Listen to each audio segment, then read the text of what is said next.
Mad Max, Red Sonja, a psychic, and a dwarf all walk into a bar.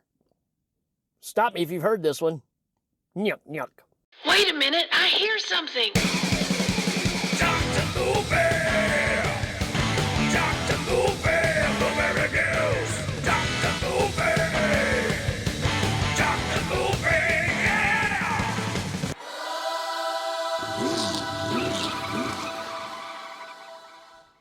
Hey everybody, welcome back to another episode of Dr. Movie, your favorite show on wheels. Speaking of wheels, we got a movie for you from 1985 called Wheels of Fire, which is, maybe that's what I should call this show. I don't know.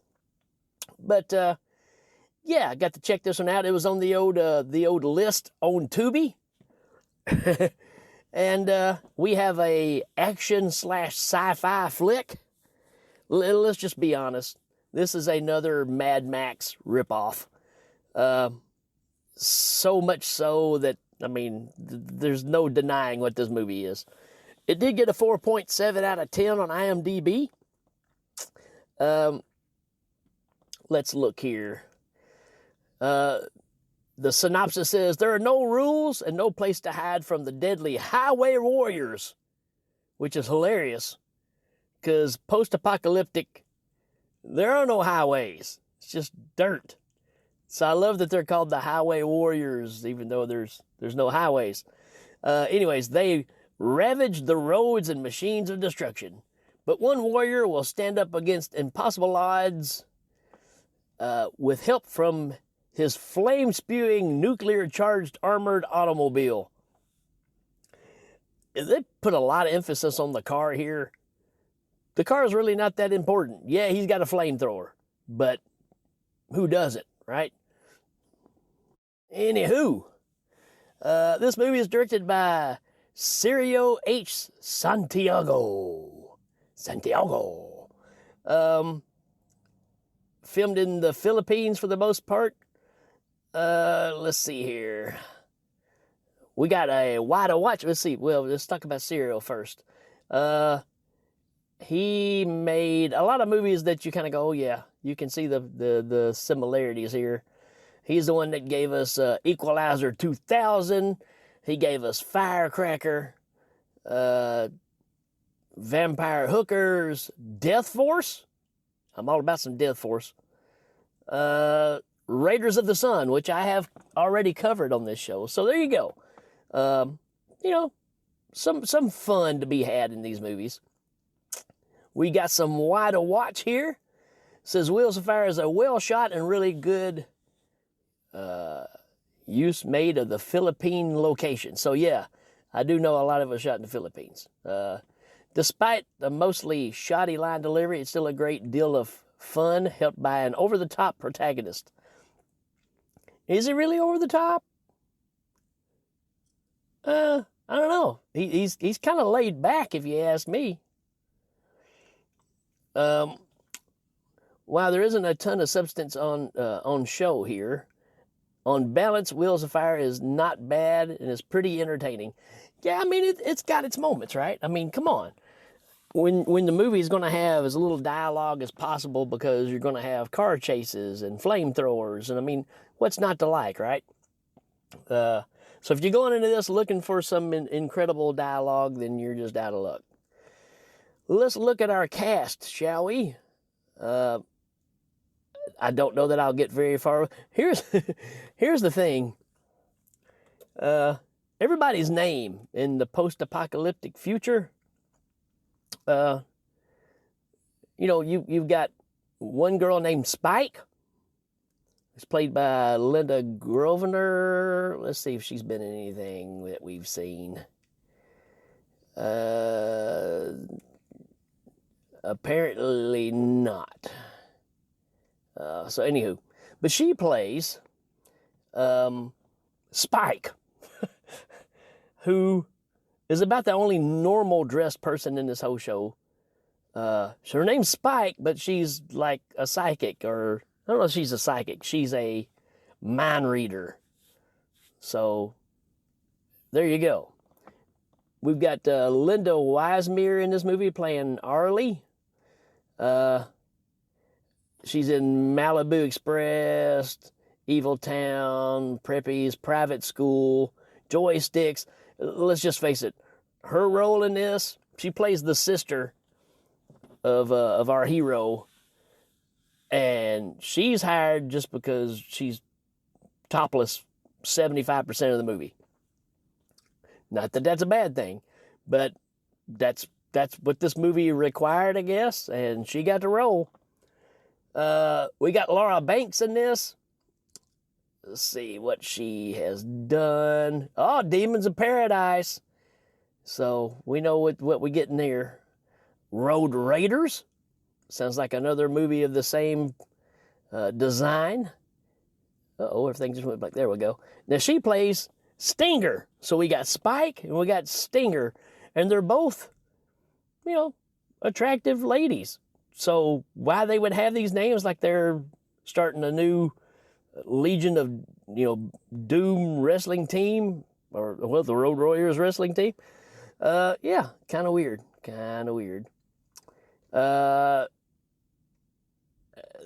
That's kind of it. It's a shame that really the three girls in the movie are the ones that are top billing.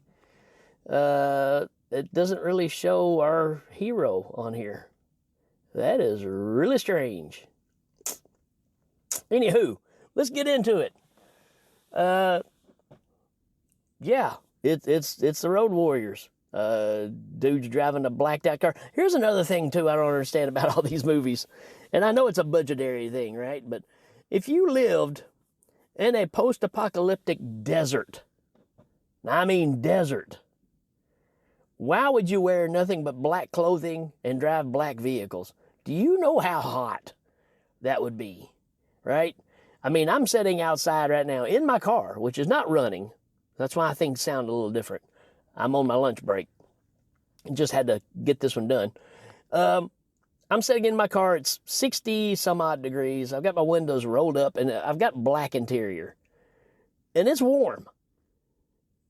I can't imagine being out in the desert in a blacked out, take your pick vehicle, dressed in all black with shoulder pads strapped on like football shoulder pads, and going, oh yeah, this is the future. Oh, but I don't know. It's one of those things that was overlooked, I guess. Hey, it looks cool, and being in all black against the tan gray landscape looks pretty cool. So there you go. That's why we do it. But yeah, so our hero is coming into town to see his sister. She's dating this young guy, and he's battling another guy for the rights to a car. Our hero has to step in and save him because they did a switcheroo on him. So it ends up being a big fight there, and it becomes a big car chase. So you get an opening of some action going on. But then it comes down to, stopping these guys that are kind of a bad group that are trying to sway this competition.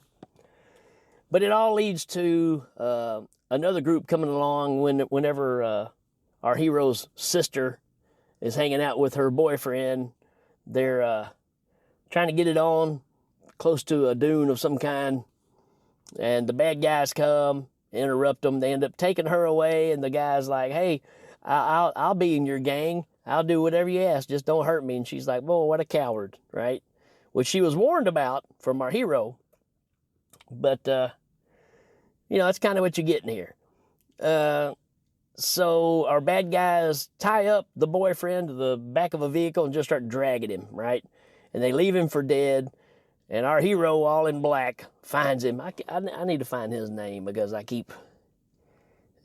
don't have a name for him. Anywho, he tells him that the Scourge, which is the name of the main bad guy, took his sister, and I mean from there on, man, she's being used left and right. They strap her to the hood of a car, spread eagle, no shirt on, and drive back to the home base, wherever that is for the bad guys. And from there on, it's about the quest of our hero hunting down the bad guys and saving his sister. Let's see here if I can find a name. Nope. This is incredible. So I probably should have paid attention when the movie was playing. I don't know. But from here on, he's traveling and he runs into another vigilante, and her name is Stinger, and she's dressed like Red Sonja. And at first they don't like each other, but then you're friends. They end up traveling together. They don't trust each other. And here's where these movies just take a crazy turn, right? There's a scene where you see the bad guys tracking down some older people in a truck, and they kill them and take, of course, the gas in the car and all that stuff. They kill the person, and the truck is left just out in the desert. Well, our hero and Red Sonja are stopping, Stinger. They're going to park and take the night and rest. And she wanders off, sees the truck, goes over close, and all of a sudden a hand pops up out of the sand, a white, ghostly-looking hand, and pulls her down through the sand into a pit underground. And in this pit, there's like a whole bunch of albino, Edgar Winter-looking creatures. So they're pulling a little Star Wars here on us because it's supposed to be like sand people, but they live underground, and they get this intricate cave and all this stuff. And inside of there's another girl that's captive, and her name is Spike, which is our person that can read minds, right? And then our hero figures out what's going on. He falls through and comes in and saves the day and gets the girls out. So now there's 3 of them riding in the car. Then there's another car incident where the bad guys have stopped some people, and there's a little guy, a dwarf, that's with this group. His name is Mud. And now he's part of the group too. So there's our heroes. And they travel on, and they come across this group of people living out in the desert who are building a rocket. It's almost like a cult kind of thing. And they're all happy-go-lucky people, and they got some technology people there that's, in order to get them the fuel and all that stuff. But yeah, they're building this rocket to go to another planet to get off of this one because it's been too destroyed. So yeah, there's that whole story. So our hero's like, hey, I'm going to leave the ladies here so they'll be safe, and I'm going to go track this guy down and save my sister. And when he leaves, the bad guys show up, and they destroy the rocket and kill a bunch of people, and, so now you got that situation going on. So they end up going and getting, like, the legit military, which I'm like, well, why didn't y'all just do this before? Go contact this group, to go head off Scourge and all the bad people. And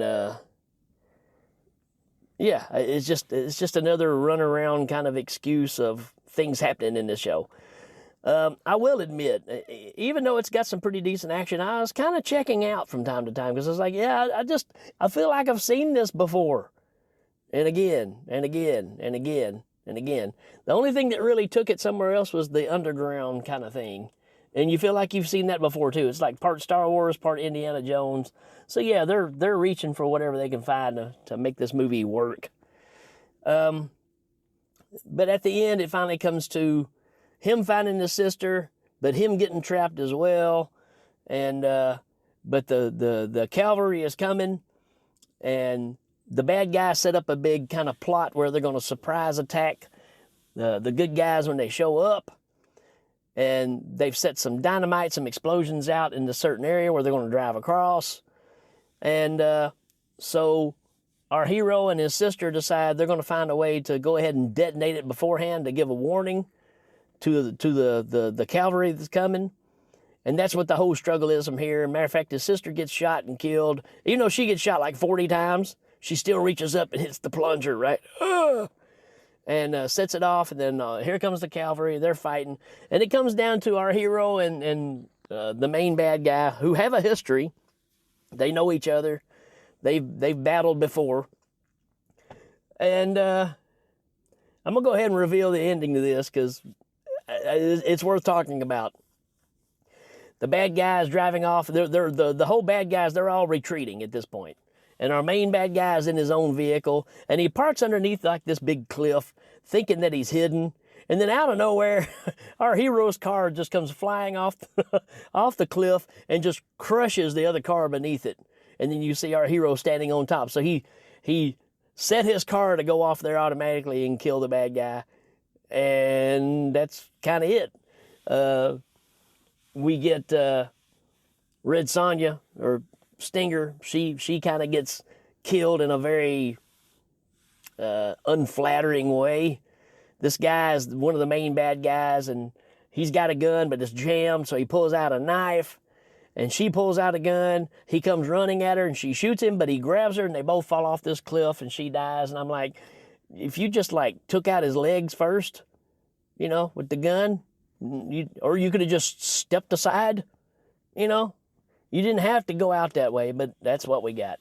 Oh, I forgot to mention she's got a falcon that follows her around. So that's the way our hero kind of knows what's going down, because he can look up and see that bird. And I'm like, that could be any bird, you know, not just the one. When you see one circling the sky, can you tell, you know, that high up that, oh, yep, that's that same bird? Yeah, I don't think so. Anywho, you know, this movie's okay. It's all right. It's nothing really to write home to. If you like the Mad Max world, this one might be worth checking out. It's not near as good, but it's got some moments. You know, it's got a few things in there that can keep you going. But you got just an oddball group of vigilantes that get together and try to make this thing work. And I do like the car killing scene. I thought that was pretty awesome. So there you go. That's my take on Wheels of Fire. I will give this a 2.5 out of 5. It's just a little weak for me, but still not terrible. All right, folks, that's it for this one. We will check you later. Dr. Movie!